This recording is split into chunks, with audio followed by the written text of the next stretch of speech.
Bismillahirrahmanirrahim. Assalamualaikum warahmatullahi wabarakatuh. Selamat datang di kuliah perdana untuk ekonometrika, mata kuliah di semester 7 ini. Di sesi 1 ini saya akan menjelaskan tentang apa itu ekonometrika, dan ini secara umum ini adalah overview begitu kaitannya untuk mata kuliah ekonometrika. Baik, yang pertama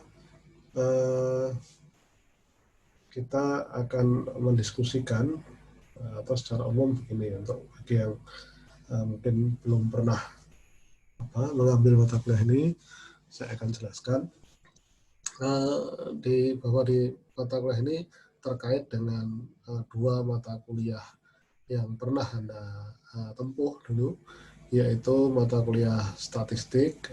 Anda pernah menempuh mata kuliah statistik 1 dan 2, dan juga mata kuliah matematika ekonomi, karena dua hal itu terkait. Baik, saya akan kita mulai dulu dari definisi umum apa itu ekonometrika. Ekonometrika ini dari sisi definisi, ini saya kutip dari Titner tahun 1998, hasil dari kajian empirik dan peramalan dalam ilmu ekonomi yang terdiri dari penerapan statistik pada data ekonomi untuk memberikan dukungan empirik pada model yang dibangun oleh matematika ekonomi untuk mendapatkan hasil berupa numerik atau angka-angka.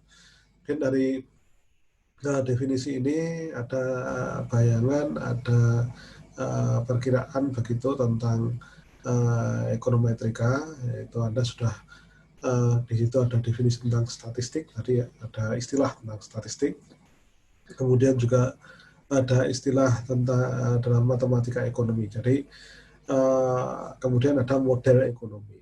Nah, ini istilah-istilah umum yang nanti dalam sepanjang mata kuliah ini kita akan pergunakan atau akan selalu muncul gitu. Nah, tetapi di definisi 2 ini, jadi ekonometrika itu adalah tetap bagian dari ilmu sosial ya, meskipun menggunakan matematika ya. Tapi bagian dari ilmu sosial yang ini adalah berupa alat analisis kuantitatif, tapi ada dasar teori ekonomi atau nanti di teori manajemen yang dianalisis dengan menggunakan data empirik dengan metode statistik dan dengan model yang dibangun dengan persamaan matematis dengan tujuan mendapatkan gambaran tentang sebuah fenomena ekonomi atau melakukan peramalan kondisi perekonomian di masa yang akan datang. Jadi ada dua isu penggunaan ekonometrika ini. Yang pertama, nanti bagi Anda mahasiswa S1 yang sekarang di semester 7 ini, akan menyiapkan diri untuk menulis tugas akhir berupa skripsi ya. Jadi ekonometrika ini salah satu ya, bukan alat utama, tapi salah satu alat analisis statistik yang sering digunakan di dalam penulisan skripsi atau tugas akhir untuk melihat hubungan atau membangun model ekonomi, untuk melihat fenomena ekonomi, juga untuk mengkonfirmasi teori. Tetapi dalam prakteknya atau dalam peramalan bisnis, ekonometrika ini juga salah satu metode yang digunakan untuk melakukan peramalan bisnis. Misalnya ketika seorang pengusaha atau sebuah perusahaan akan melihat tren penjualan yang akan terjadi di masa depan, atau bagaimana nanti melihat perkembangan perekonomian di masa yang akan datang, penjualannya seperti apa, bagaimana kemudian risiko-risiko bisnis apa yang mungkin muncul. Nah, itu bisa dianalisis atau salah satunya bisa diramalkan, dilihat gambarnya dengan ekonometrika. Jadi memang ilmu ekonometrika ini digunakan untuk menganalisis fenomena ekonomi, atau dalam konteks riset ini digunakan untuk mengkonfirmasi sebuah teori ekonomi atau teori bisnis. Nah, berdasarkan definisi tadi, ada kita sudah melihat ada tiga ilmu yang membangun ekonometrika, yaitu yang pertama adalah teori ekonomi, teori ekonomi ini sebagai dasar berpikir atau berpikir konseptual dari fenomena ekonomi. Jadi nanti dalam penggunaan ketika kita masuk ke bab berikutnya dalam penggunaan ekonometrika atau dalam aplikasi ekonometrika, tetap ketika kita akan membangun sebuah model, model itu kan abstraksi sederhana dari fenomena ekonomi. Nah, ketika kita membangun model, dasarnya harus dari konsep atau teori ekonomi atau teori bisnis. Jadi tidak bisa berdasarkan common sense begitu atau berdasarkan perkiraan yang tanpa dasar begitu, nggak bisa. Kemudian yang kedua, matematika ekonomi ini digunakan sebagai dasar abstraksi atau penyederhanaan dari fenomena ekonomi. Seperti kita tahu fenomena ekonomi itu kan sangat kompleks dan sebenarnya multidimensi. Jadi tidak hanya kadang-kadang fenomena ekonomi tidak hanya berdasarkan variabel-variabel ekonomi. Sebagai contoh fenomena sekarang ini yang terjadi COVID-19, penularan COVID-19 menyebabkan ada kemungkinan terjadi resesi, ada ancaman resesi, atau bahkan secara teknis perekonomian Indonesia sudah memasuki masa resesi. Nah ini kan sebagai contoh bahwa ternyata penurunan bisnis, penurunan penjualan tidak disebabkan oleh faktor-faktor ekonomi saja, tapi juga ternyata ada multidimensi, ada faktor misalnya penularan penyakit dan lain sebagainya. Nah tetapi supaya nanti kita membangun model itu lebih gampang dipahami, kita melakukan abstraksi dengan model matematis. Ya. Bisa jadi salah satu variabel yang nanti kita modelkan adalah penularan penyakit misalnya. Yang ketiga, statistik sebagai dasar karakteristik dan asumsi data ekonomi. Nanti kita akan menggunakan secara terus-menerus ketika kita membahas ekonometrika, ketika kita ada contoh-contoh soal maupun contoh-contoh kasus ekonometrika, bahkan nanti dalam beberapa portofolio atau tugas-tugas Anda terkait dengan mata kuliah ekonometrika, kita akan menggunakan data real, data ekonomi. Sumbernya bisa macam-macam, nanti kita diskusikan secara tersendiri di pertemuan berikutnya. Nah, kemudian ini juga satu dasar yang penting ketika kita belajar ekonometrika adalah mempelajari tentang metodologi ekonometrika. Metodologi ekonometrika itu apa? Metodologi ekonometrika adalah urut-urutan atau prosedur penggunaan ekonometrika tadi untuk mengkonfirmasi teori ekonomi atau untuk melakukan peramalan. Nah, apa saja urut-urutannya? Kita bahas satu-satu. Tadi sudah saya sampaikan bahwa ekonometrika harus didasari dari teori ekonomi atau teori bisnis. Maka prosedur pertama dalam metodologi ekonometrika adalah pernyataan teoritis. Contohnya ini saya kira satu teori yang cukup terkenal begitu dari kelompok Keynesian menyebutkan bahwa individu cenderung akan meningkatkan konsumsinya pada saat mengalami peningkatan pendapatan. Namun peningkatan konsumsi tidak akan melebihi peningkatan pendapatan. Konsep ini dikenal sebagai MPC, Marginal Propensity to Consume. Konsep MPC ini mempunyai postulat bahwa perubahan konsumsi karena perubahan pendapatan mempunyai nilai lebih dari 0 tetapi kurang dari 1. Nah, ini yang menjadi dasar dalam untuk membangun model matematis yang itu jadi langkah kedua dari metodologi ekonometrika. Nah, ini tadi spesifikasi model matematis. Pernyataan teoritis tadi dari MPC tadi, marginal propensity to consume tadi, kemudian kita tulis dalam pemodelan matematis seperti yang bisa Anda lihat di situ, yaitu Y sama dengan beta 1 plus beta 2X. Y itu apa? Y itu adalah variabel, variabel dependent, variabel yang dipengaruhi, yaitu konsumsi individu. Nanti kita diskusikan sendiri tentang konsumsi, tentang variabel dependent ini dalam permodelan. Kemudian X-nya adalah pendapatan individu. Seperti yang Anda lihat, seperti yang Anda tadi lihat sebelumnya dalam teori kaitannya dengan teori MPC tadi, ada dua konsep, yaitu ada konsumsi individu, ada pendapatan individu. Nah, sekarang kita modelkan. Y-nya atau variabel dependentnya adalah konsumsi individu, variabel yang dipengaruhi. Kemudian X-nya variabel independent. Saya ulangi ya. Y-nya variabel dependent, variabel yang dipengaruhi itu adalah konsumsi individu dalam kasus ini. Kemudian X-nya adalah variabel independen, variabel yang mempengaruhi, yaitu pendapatan individu. Kemudian B1 itu intercept, B2 itu slope. Nanti kita diskusikan istilah-istilah ini ya. Karena ini masih dalam langkah-langkah kaitannya dengan memperkenalkan prosedur ekonometrika. Jadi sekali lagi diingat, Y adalah variabel dependent, ya, variabel yang dipengaruhi. Dalam kasus ini karena teorinya MPC, variabel yang dipengaruhi adalah konsumsi individu. Ingat kepernyataan teoritis tadi. Kemudian X-nya adalah variabel independen, variabel yang mempengaruhi. Dalam kasus ini, dalam kasus MPC tadi, variabel independennya adalah pendapatan individu. Ingat nanti berubah teorinya, peran variabel dependen independennya akan berubah. Ya. Notasinya tetap Y dan X. Ya. Nanti berkembang ketika kita berkembang ada mungkin 2 variabel independen, 3 variabel independen. Jadi X itu bisa nanti tidak hanya 1, ada beberapa, ya. Ada 2, 3 dan seterusnya. Nah, kemudian kita lanjutkan. Ini misalnya kalau kita modelkan tadi fungsi MPC tadi, fungsi konsumsi Keynesian ini, kalau secara grafis Anda bisa lihat bahwa konsumsi individu itu berada di sumbu Y, Anda lihat situ. Kemudian pendapatan berada di sumbu X. Kemudian B1 atau intercept itu adalah jarak dari titik 0 sampai dengan titik pertama dimulainya garis persamaan Y sama dengan B1 plus B2X tadi. Kemudian B2 itu atau MPC-nya itu dari slope atau kemiringan dari garis tersebut. Ini secara matematis begini. Kemudian yang ketiga adalah model ekonometrika.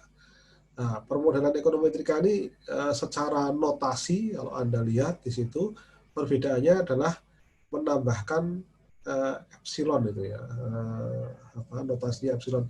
Tapi itu disebut sebagai error term atau disturbance, yang itu mewakili atau representasi dari data ekonomi yang bersifat random.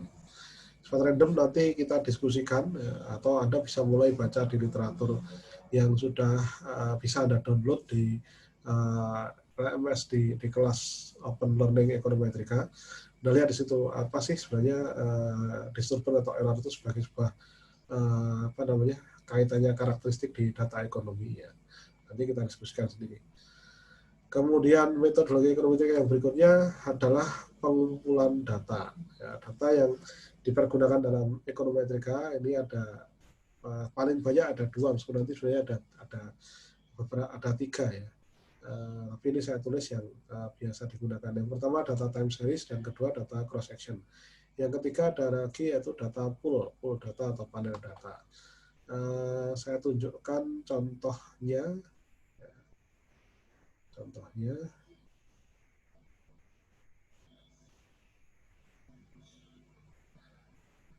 Ini contoh.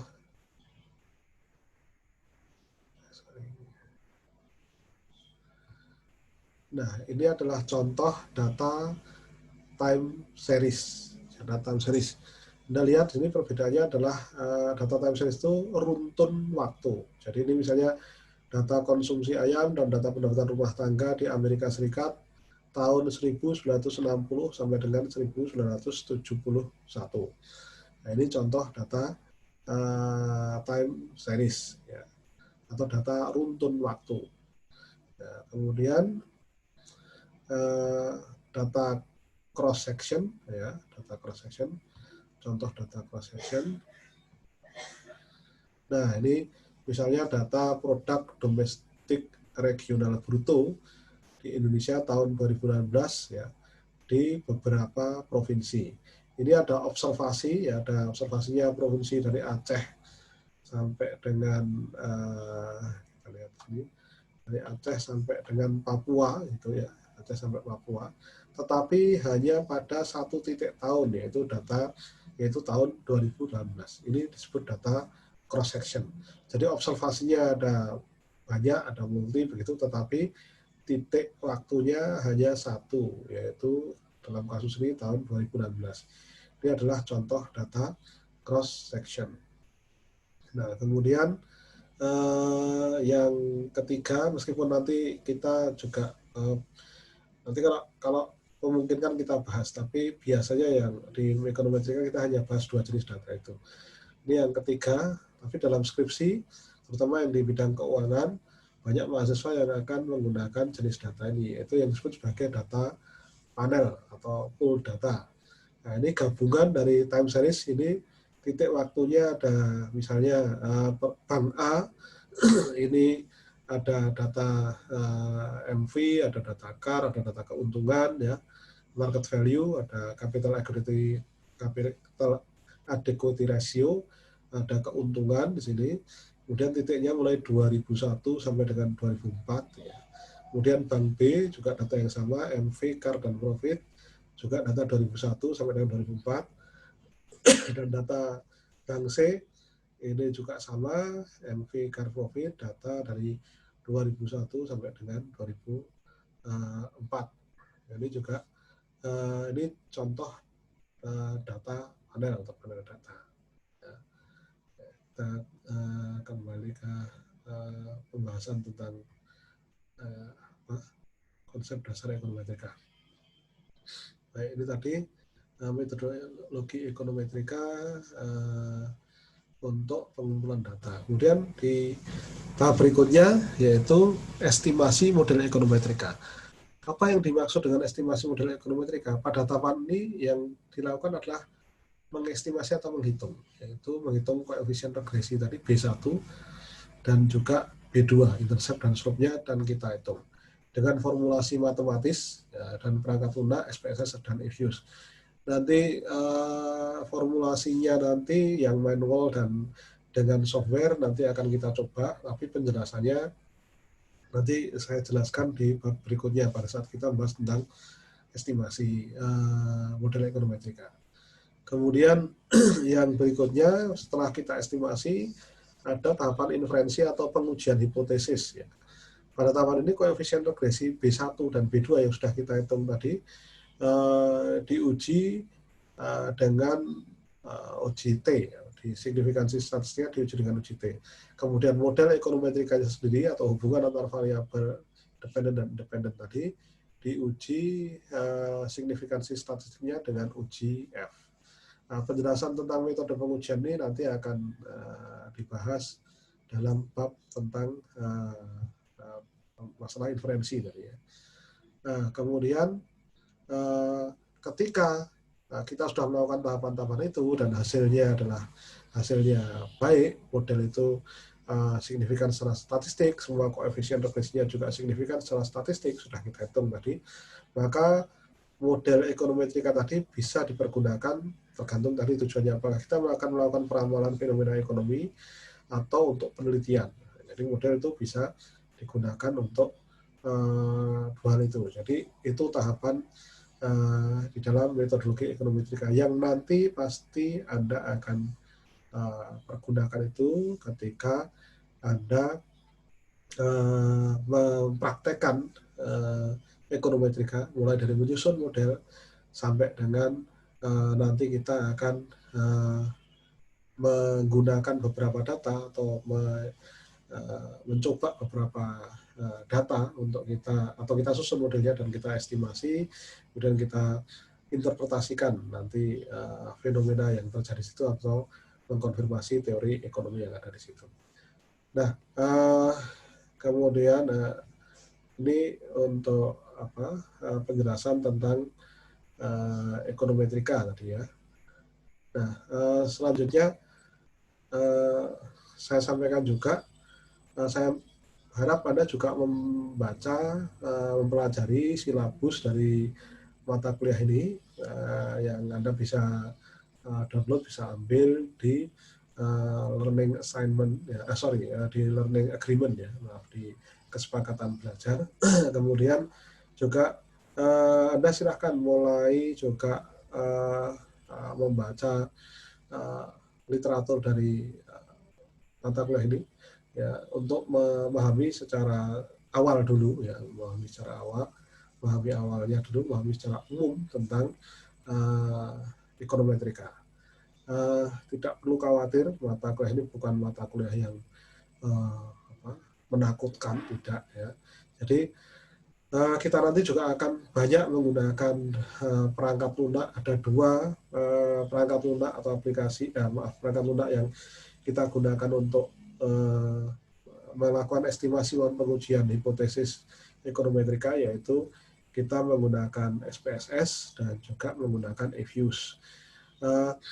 Nanti memang ada sedikit mungkin dalam beberapa contoh perlu dipisah juga, yang nanti rencananya Anda mau atau sudah nulis skripsi, karena banyak yang semester 7 ya, sudah konsentrasi di keuangan, nanti kita akan menggunakan contoh-contoh data-data time series ya, atau biasanya nanti menggunakan EFUSE ya. Sementara yang marketing dan SDM kita nanti akan lebih banyak mengekspos menggunakan SPSS dengan beberapa contoh. Harapan saya nanti dalam diskusi, ada yang saat ini mungkin sudah dalam tahapan menulis skripsi, bisa men-share di kelas, kita bisa diskusikan masalah-masalah yang muncul dari skripsi Anda ketika menggunakan metode ekonometrika ini. Saya kira itu untuk kuliah di sesi pertama. Silahkan download juga PowerPoint dari mata kuliah ini di sesi pertama ini, yang dalam bentuk PowerPoint murni tadi ya, dan juga kalau video Anda bisa saksikan video ini untuk memahami sekaligus mengkonfirmasi apa yang Anda baca di literatur. Terima kasih, sampai ketemu di sesi kedua. Assalamualaikum warahmatullahi wabarakatuh.